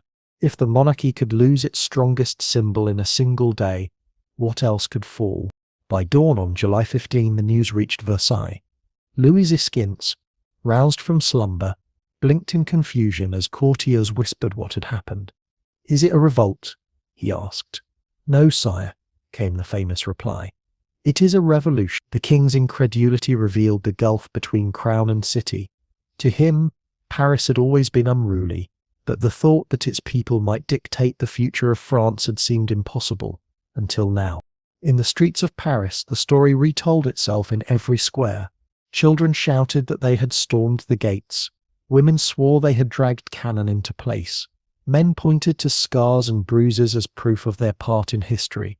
Crowds exaggerated the numbers, swelling them from thousands to hundreds of thousands, from 7 prisoners to 70 or even 700. It mattered little whether the figures were true. What mattered was that Paris believed them, and soon so would all of France.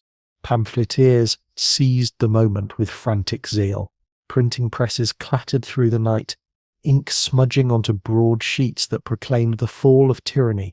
Engravings were cut of prisoners stepping into light, of heads on pikes, of gates shattered beneath cannon. Within hours, the Bastille had become myth, carried on cheap paper to every corner of the kingdom.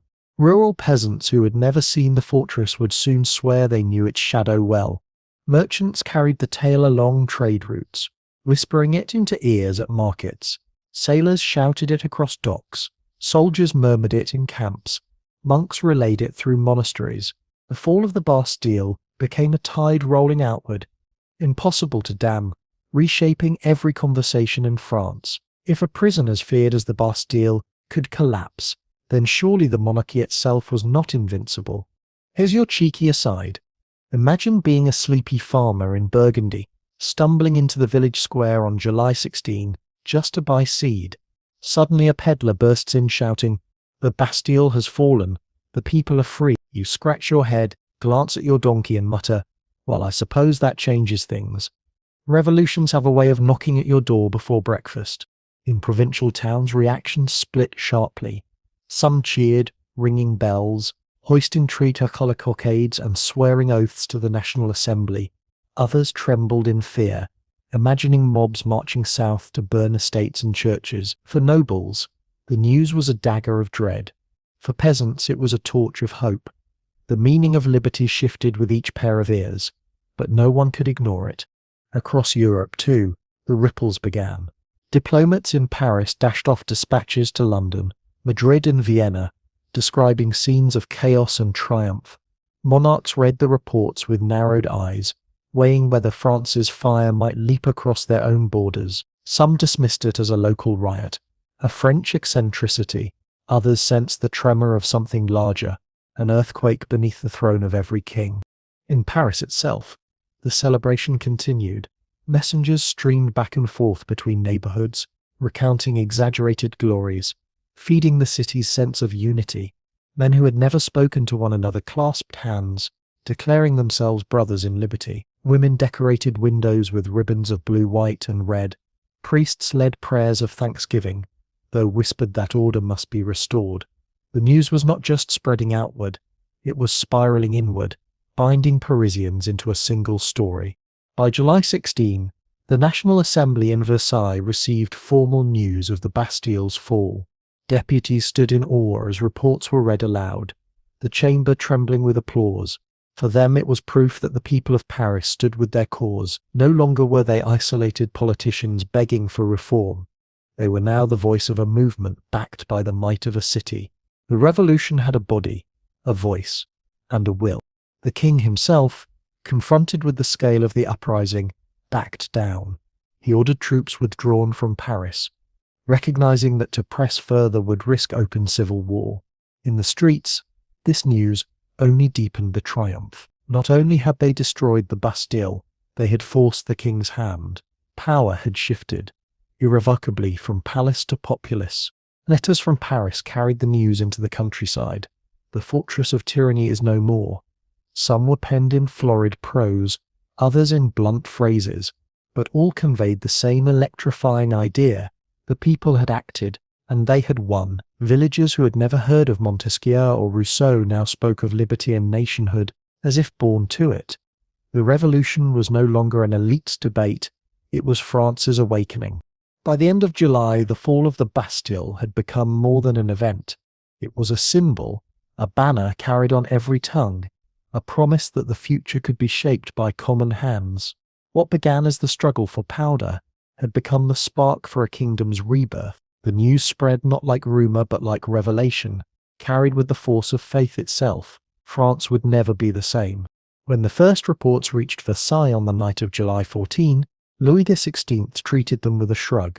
He had been out hunting that morning, recording in his diary only a single word, rien, nothing, as if the storming of the Bastille had meant less to him than an empty game bag. Courtiers whispered nervously in corridors, unsure how to present the enormity of what had happened. A fortress older than many dynasties had been taken by the people, its governor slain, its head carried through the streets, its gates ripped apart in hours. But the king, insulated in his gilded chambers, could not comprehend it. To him, Paris was unruly, but France itself remained his. By dawn on July 15, he was forced to confront reality.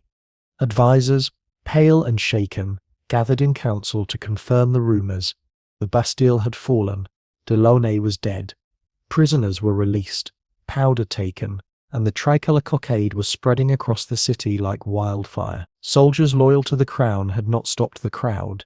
In some cases, they had joined it. The monarchy's might had cracked in its very capital.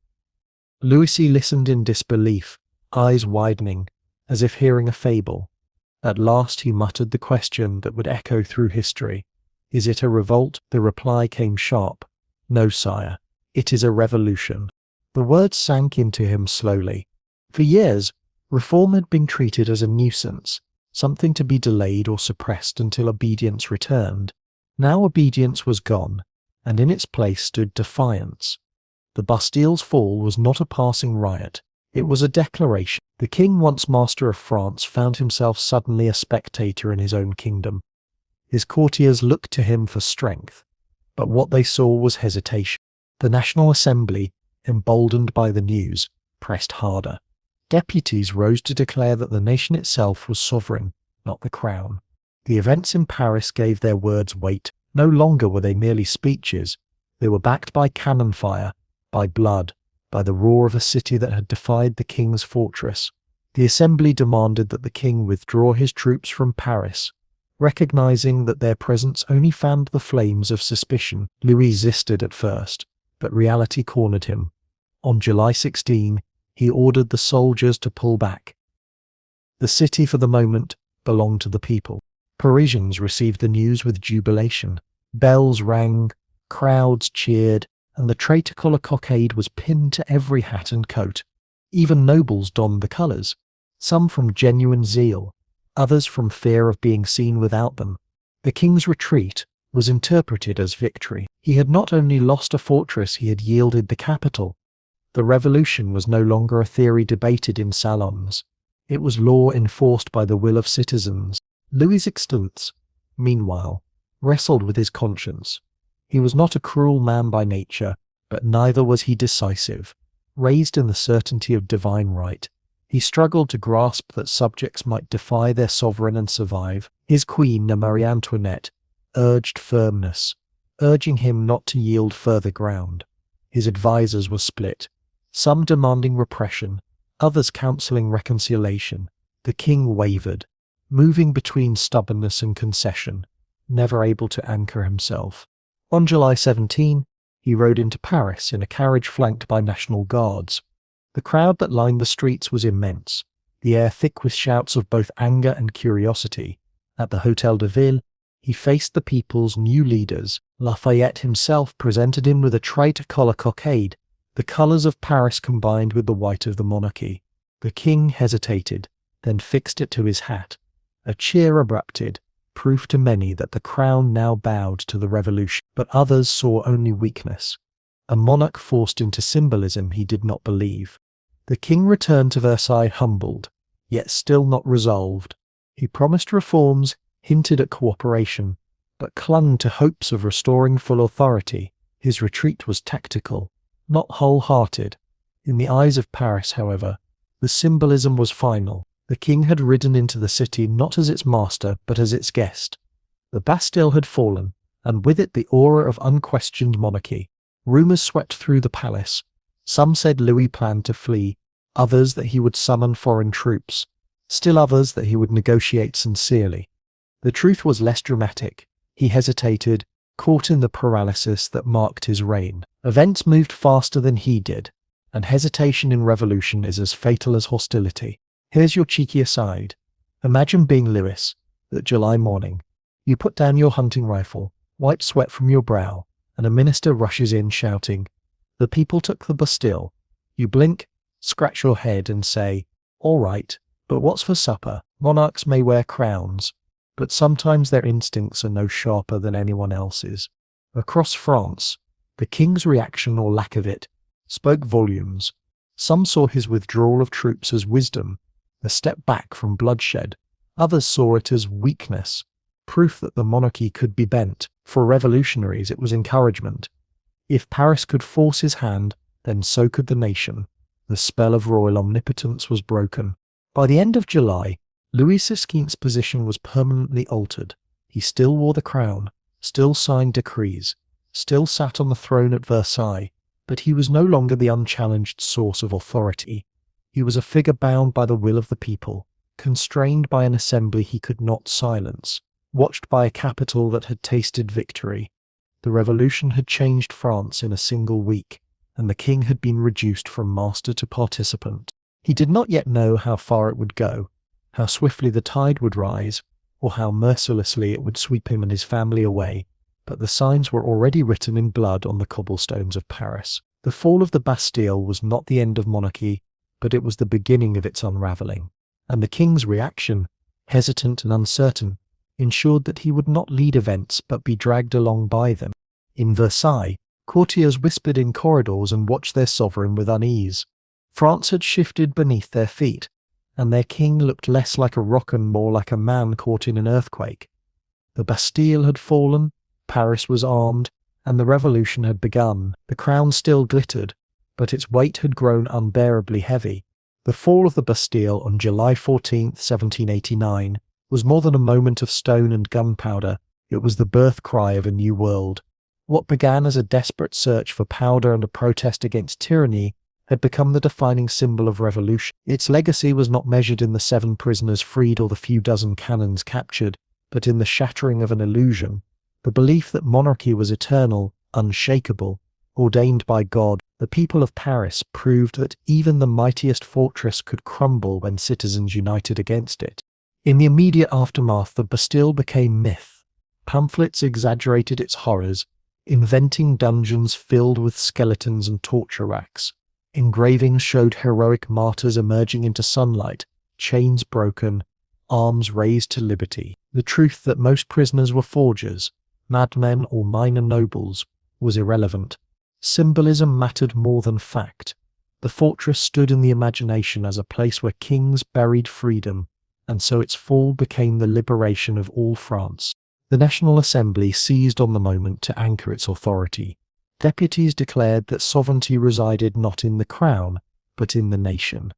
The king, once considered the living embodiment of France, was now merely its figurehead. The fall of the Bastille gave their words muscle, backed not just by rhetoric, but by the roar of 30,000 Parisians who had forced history's hand. From that day forward, every decree of the Assembly carried the echo of cannon fired at the Bastille's gates. Internationally, the legacy spread with breathtaking speed. Across Europe, monarchs read the dispatches in alarm, some scoffing at French madness, others trembling that their own subjects might follow suit. In London, radical clubs toasted the Parisians' courage. In Philadelphia, The keys of the Bastille were sent to George Washington as a token of solidarity between revolutions. The image of a fortress crumbling before the will of the people crossed oceans, becoming a universal emblem of liberty. In Paris, the site itself transformed into sacred ground.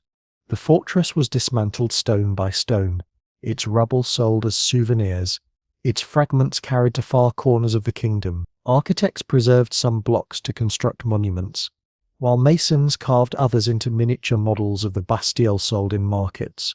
To own a piece of it was to own a piece of history, proof that tyranny could be toppled. The city, once shadowed by its towers, now gleamed with the open sky of possibility. But the legacy of the Bastille was not only triumph, it also set a precedent for violence. As a tool of revolution, the parading of Delaunay's head on a pike horrified moderates, yet it thrilled radicals. Blood had consecrated liberty, and once consecrated, it would be shed again. The revolution learned that spectacle could inspire as much as pamphlets, that terror could unify as effectively as rhetoric. The fall of the Bastille was both a beacon of freedom and a warning of storms to come. The memory of July 14 became enshrined in ritual almost immediately. Parisians gathered each year to commemorate their victory, singing songs of liberty and marching under the tricolour. In 1790, the Festival of the Federation celebrated its anniversary with hundreds of thousands gathered on the Champ de Mars, swearing oaths to the new constitution. What had been a riot in 1789 was by 1790 a sacred holiday. Bastille Day became France's new sacred calendar, replacing the feast days of kings with the feast of the people. For the monarchy, the legacy was humiliation. Louis XVI had been forced to wear the tricolour cockade and recognize the assembly. His aura of divine power shattered. His authority never recovered. Each step he took in the years that followed, hesitant reforms, attempted flight, eventual trial, was haunted by the memory of the fortress lost. The king had not only lost Paris on July 14, he had lost the psychological foundation of his throne. The crown glittered, but it was cracked. The Bastille's fall also inspired movements beyond France. In Italy, secret societies whispered of liberty. In Latin America, revolutionaries took courage from the idea that ordinary citizens could topple tyranny. In Haiti, enslaved men and women looked to Paris and wondered whether liberty might cross the ocean to their shores. The destruction of a single prison had planted seeds of upheaval across continents. Here's your cheeky aside. Imagine being a poor mason in 1789, hired to dismantle the Bastille stone by stone. You chip away at tyranny's walls for wages, sell a block as a souvenir, and think, not bad for a day's work. History loves symbols, but someone still has to swing the hammer. As the revolution deepened, the Bastille remained its North Star. When radicals debated in the assembly, they invoked July 14. When sans-culottes demanded bread, they reminded officials of the day the people had taken their fate in hand. Even as the revolution grew bloodier, the Bastille's fall remained pure in memory, a moment of unity before factions tore France apart. It was the revolution's first triumph, and thus its most untainted. Generations later, its legacy endured. Artists painted it, poets praised it, politicians evoked it.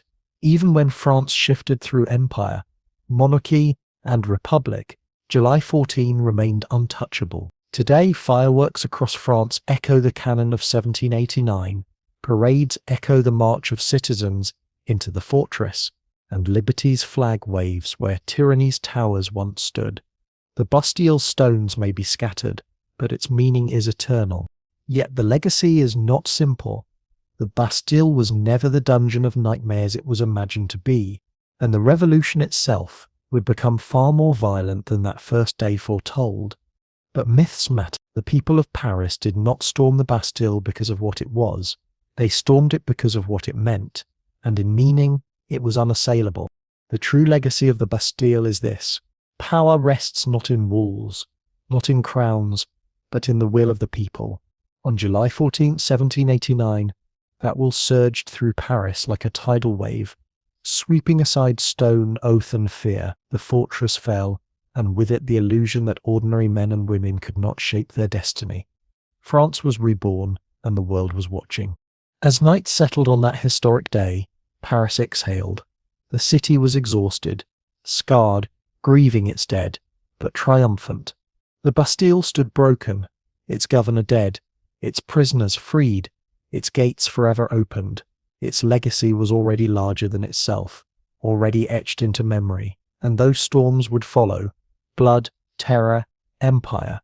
The people would always look back to July 14 as the moment they proved that no fortress, no king, no tyranny could withstand the fury of a united people.